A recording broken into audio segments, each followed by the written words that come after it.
क्या आपने कभी सोचा है कि मकर संक्रांति के दिन ही तिल और गुड़ क्यों खाया जाता है? क्यों हर घर में इस दिन तिल गुड़ की मिठाई, तिल गुड़ की खीर या फिर खिचड़ी जरूर बनती है? और सबसे बड़ा सवाल, क्या मकर संक्रांति के दिन तिल गुड़ या खिचड़ी खाना जरूरी होता है? अगर हाँ, तो इसके पीछे केवल परंपरा है या कोई गहरा धार्मिक, वैज्ञानिक और आध्यात्मिक रहस्य छिपा है? आज हम इसी रहस्य से पर्दा उठाने वाले। मकर संक्रांति वो पावन दिन है जब सूर्यदेव उत्तरायण होते हैं, जब प्रकृति में बदलाव आता है, जब ठंड अपने चरम पर होती है और जब इंसान के शरीर, मन और आत्मा तीनों को विशेष ऊर्जा की आवश्यकता होती है। प्राचीन ऋषि मुनियों ने इस दिन के लिए तिल, गुड़ और खिचड़ी को इसलिए चुना क्योंकि ये केवल भोजन नहीं थे, ये थे औषधि, ये थे संतुलन और ये थे आपसी प्रेम और मिठास के प्रतीक। तिल शरीर को गर्मी देता है, गुड़ रक्त को शुद्ध करता है और खिचड़ी पेट, मन और स्वास्थ्य तीनों को शांत करती है। लेकिन बात यहीं खत्म नहीं। कहा जाता है कि इसी दिन सूर्यदेव और शनिदेव का मिलन हुआ, कटुता समाप्त हुई और तिल गुड़ से संबंधों में मिठास आई। इसीलिए कहा जाता है, तिल गुड़ खाओ और मीठा मीठा बोलो। तो क्या ये सिर्फ कहावत है या इसके पीछे छिपा है कोई बड़ा रहस्य? आज के इस कथा में हम जानेंगे तिल और गुड़ का धार्मिक रहस्य, खिचड़ी और खीर का वैज्ञानिक कारण और ये भी कि मकर संक्रांति के दिन ये सब खाना क्यों शुभ माना जाता है। तो बने रहिए इस वीडियो में अंत तक, क्योंकि आज आप मकर संक्रांति को सिर्फ एक त्योहार नहीं बल्कि जीवन को संतुलित करने का संदेश समझेंगे। बहुत पुराने समय की बात है। भारतवर्ष में ऋषि मुनि प्रकृति के हर बदलाव को ध्यान से समझते थे। वे जानते थे कि जब सूर्य अपनी चाल बदलता है तो केवल आकाश ही नहीं, मानव के शरीर और मन पर भी प्रभावित होते हैं। जब सूर्य धनु राशि से निकलकर मकर राशि में प्रवेश करता है, तब यह दिन मकर संक्रांति कहलाता है। इस दिन से सूर्य उत्तरायण हो जाते हैं और दिन धीरे धीरे बड़े होने लगते हैं। इसे अंधकार से प्रकाश की ओर यात्रा माना गया है। एक बार ऋषियों ने देखा कि मकर संक्रांति के समय ठंड बहुत अधिक रहता है, लोगों में आलस्य बढ़ जाता है, शरीर की अग्नि कमजोर हो जाती है और आपसी रिश्तों में भी कड़वाहट बढ़ने लगती है। तब ऋषियों ने सोचा, ऐसा क्या किया जाए, ऐसा क्या दिया जाए जो शरीर को गर्म रखे, मन को शुद्ध करे और समाज में प्रेम बढ़ाए। तब तिल और गुड़ पर ध्यान गया और उसे ही उन्होंने चुना, तिल और गुड़। तिल का रहस्य। तिल को शास्त्रों में अत्यंत पवित्र माना गया है।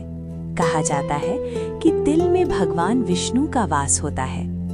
तिल शरीर को अंदर से गर्मी देता है, जोड़ों के दर्द से राहत देता है और ठंड के प्रभाव को कम करता है। इसीलिए मकर संक्रांति पर तिल का दान भी श्रेष्ठ माना गया।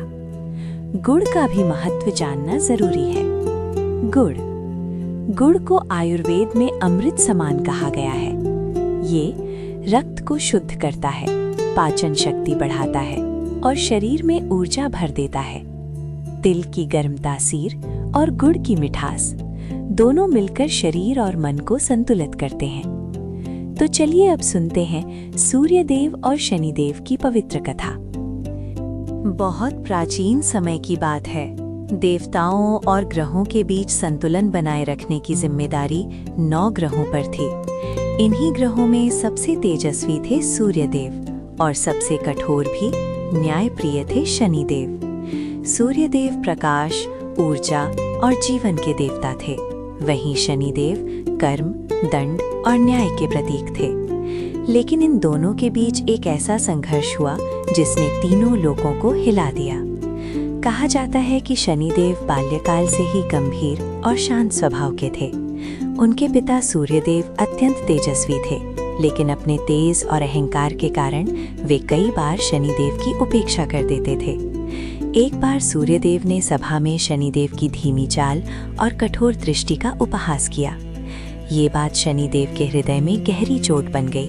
तभी शनिदेव बोले, पिताजी, आपका तेज सब कुछ चला देता है, लेकिन मेरा दायित्व है न्याय करना, चाहे वो कितना ही कठोर क्यों ना हो।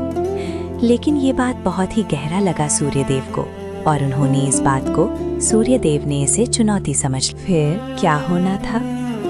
देवता ने देखा दोनों में कटुता की, तभी युद्ध की घोषणा कर दी। सूर्यदेव ने क्रोध में कहा, शनिदेव को, यदि तुम्हें अपने न्याय पर इतना ही गर्व है तो आओ युद्ध करके देखो, तेज बड़ा है या कर्म। शनिदेव ने शांत स्वर में उत्तर दिया, ये युद्ध मेरा नहीं, ये अहंकार और कर्म का युद्ध होगा पिताजी।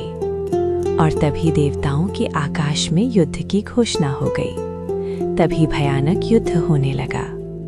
सूर्यदेव ने अपना प्रचंड तेज छोड़ा, पूरा आकाश जलने लगा, पृथ्वी तपने लगी, नदियां सूखने लगीं। सारे देवता भयभीत हो गए। शनिदेव ने अपनी वक्र दृष्टि डाली।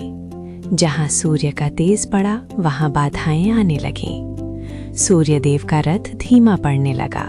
सूर्यदेव, ये युद्ध केवल अस्त्र शस्त्र का नहीं था, ये था तेज बनाम धैर्य, अहंकार बनाम कर्म। सूर्यदेव का पतन। शनिदेव की दृष्टि से सूर्यदेव का तेज क्षीण होने लगा।